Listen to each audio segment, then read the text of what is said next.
भारत में आम तौर पर दो तरह के गृह प्रवेश की रस्में की जाती हैं।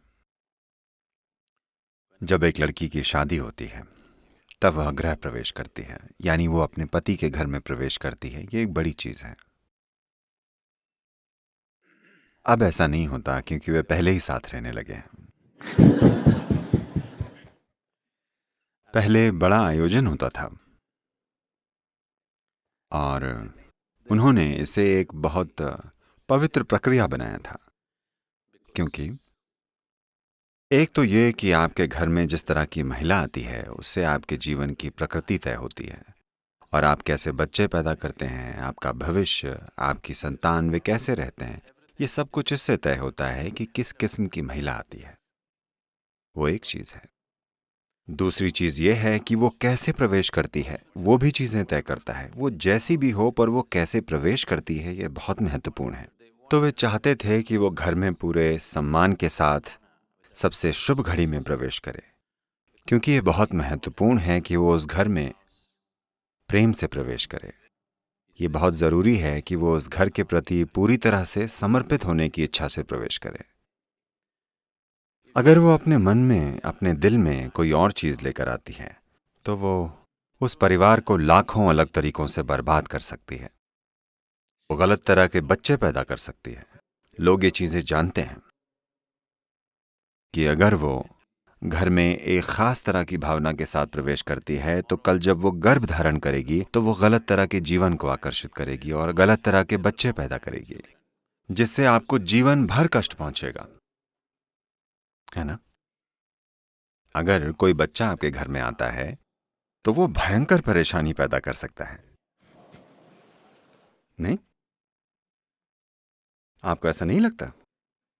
तो वो किस तरह प्रवेश करती है ये बहुत महत्वपूर्ण है। इसलिए घर में प्रवेश करने से जुड़ी कई रस्में हैं। ये गृह प्रवेश है। ये एक पुराना घर है पर वो प्रवेश कर रही है, तो इससे जुड़ी बड़ी रस्म होती है। धीरे धीरे ये रस्म छोटी और छोटी और ज्यादा छोटी होती चली गई, और अब वो शादी से पहले ही घर आ जाती है। तो अब इसका कोई मायने नहीं रह गया कि वो कैसे प्रवेश करती है, क्योंकि आपको ये समझना होगा,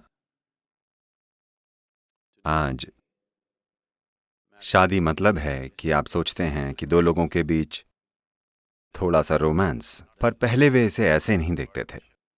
उन्होंने इसे एक साझेदारी की तरह देखा जिससे उनके और उनके बच्चों के बारे में सब कुछ तय होगा, और इस परिवार का भविष्य इस पर निर्भर करेगा कि वो महिला कैसी है और इस घर में कैसे प्रवेश करती है।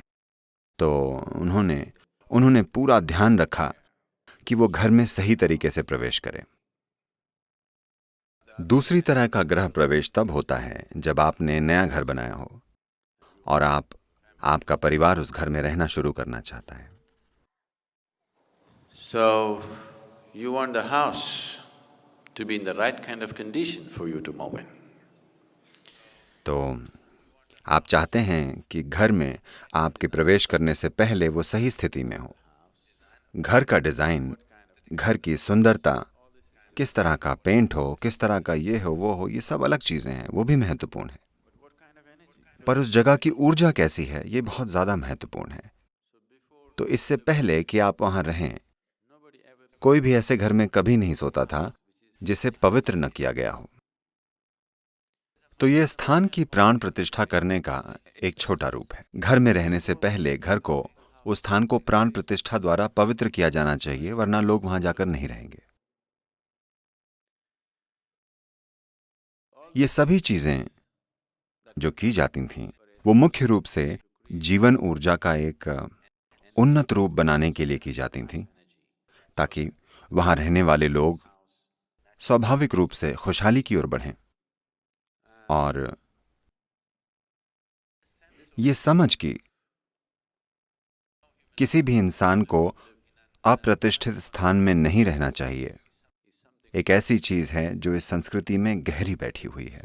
क्योंकि ये बिल्कुल ऐसा है मानो आप धरती में पौधा लगाते हैं, और अगर उसकी जड़ें अच्छी उपजाऊ मिट्टी में होंगी तभी फूल खिलेंगे, फल लगेंगे। जिस मिट्टी में ये जड़ें हैं, अगर वो पर्याप्त समृद्ध नहीं है, जीवन को कायम करने के लिए पर्याप्त उन्नत नहीं है, तो फूल और फल नहीं आएंगे। अगर वो आते भी हैं तो बहुत कम होंगे। It will never be a full-blown. कभी भरपूर फूल नहीं आएंगे, पौधा कभी भरपूर फल नहीं देगा। तो जीवन के इन पहलुओं पर हमने हमेशा अत्यधिक ध्यान, बहुत महत्व दिया। आप क्या खाते हैं ये बस उसके बारे में नहीं है, या आप किस तरह का काम करते हैं ये बस उसके बारे में नहीं है, आप किस तरह के स्थान में रहते हैं, पूर्व में ये बहुत महत्वपूर्ण है। तो लोग जो भी सबसे अच्छा तरीका जानते थे उसके मुताबिक उन्होंने हमेशा अपने घरों को प्रतिष्ठित किया और उसके बाद ही उसमें रहने गए। अगर राजा समझदार और दयालु थे तो वे पूरे शहर को प्राण प्रतिष्ठित कर देते थे। वे शहर में तमामों स्थान बना देते थे ताकि पूरा शहर प्राण प्रतिष्ठित हो जाए। वे चाहते थे कि हर कोई प्राण प्रतिष्ठित स्थान में रहे। चाहे आप सड़क पर घूमें या आप धंधा करें या आप उस शहर में रहते हैं, तो हर किसी को एक प्राण प्रतिष्ठित स्थान पर रहना चाहिए। क्योंकि अगर आप उन्नत इंसानों की पीढ़ियां बनाना चाहते हैं तो आपको इस किस्म का स्थान चाहिए, वरना बस संयोग से या व्यक्तिगत प्रेरणा से ही कोई कुछ बन सकता है। आप शानदार लोगों की पूरी पीढ़ी तैयार नहीं करेंगे। This culture produced a galaxy of knowledge. इस संस्कृति ने ज्ञान का भंडार और आत्मज्ञानियों की कतार पैदा की है। हर पीढ़ी ऐसा बस इसलिए पैदा कर पाई क्योंकि उन्होंने ऐसे कई पहलुओं का ध्यान रखा। इस धरती पर और कहीं भी लोगों की एक पीढ़ी भी ज्ञान की गौरवशाली ऊंचाइयों तक नहीं पहुंची है जितनी यहां पहुंची है। पर पिछले कुछ 100 सालों में वो सब टूट फूट गया। पिछले 800 या 900 सालों में ये बुरी तरह खत्म हो गया, क्योंकि आक्रमण हुए, लोग दूसरी जगह चले गए और भी दूसरी चीजें हुई। मैं बता रहा हूं, आप असाधारण बुद्धि वाले, अत्यंत ऊर्जावान इंसान तैयार कर सकते हैं। ऐसा इंसान जिनमें जबरदस्त ऊर्जा और बुद्धिमत्ता और क्षमता हो। अगर आप विशाल प्राण प्रतिष्ठित स्थान बनाते हैं, ऐसे विशाल प्राण प्रतिष्ठित स्थान जहां लोगों की पूरी पीढ़ियां उस किस्म की ऊर्जा और स्थान के संपर्क में रहें, ऐसा सौभाग्य लगभग हर परिवार के पास होता था, क्योंकि घर में रहने से पहले वे उससे प्राण प्रतिष्ठित करते थे। समय समय पे वे घर को उन्नत बनाने के लिए कुछ करते थे। ये लगभग हर घर में होता था। हर घर में साल में कम से कम एक बार जरूरी रस्में और प्रक्रियाएं संचालित की जाती थीं ताकि घर का वातावरण उन्नत हो सके।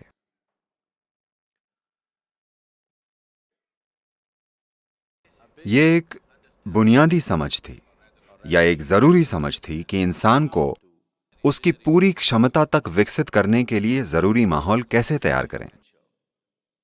जब हम पूरी क्षमता कहते हैं तो आज की दुनिया पूरी क्षमता को ज्यादा से ज्यादा पैसा कमाना समझती है। सफलता के बारे में उनकी सोच इतनी अपरिपक्व हो गई है।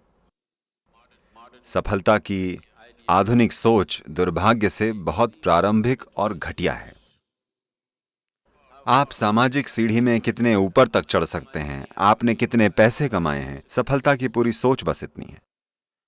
तो सफलता की सोच पहले ऐसे नहीं थी। यह बहुत व्यापक और बहुत गहरी थी। किसी को सफल तभी माना जाता था जब वो आनंद की एक खास अवस्था में होता था, अगर वो खुद को और आसपास की दुनिया को जानने की अवस्था में होता था, और उसका सामाजिक रूप से सम्मान था और सांसारिक रूप से वो समृद्ध था, और साथ ही वो अपने परिवार, मित्र और समाज का प्रेम अर्जित कर पाता था। सिर्फ तभी उसे सफल व्यक्ति माना जाता था। समाज इसे उसी तरह देखता था। इससे फर्क नहीं पड़ता कि उसके पास कितना पैसा है। अगर उसने लोगों का प्रेम अर्जित नहीं किया तो वे कहते थे उसकी जिंदगी बेकार चली गई। पिछली पीढ़ी तक भी ये बातचीत लगभग रोज होती थी। लोग कहते थे, क्या फर्क पड़ता है कि आपके पास कितना पैसा है, क्या आपने लोगों का प्रेम कमाया है।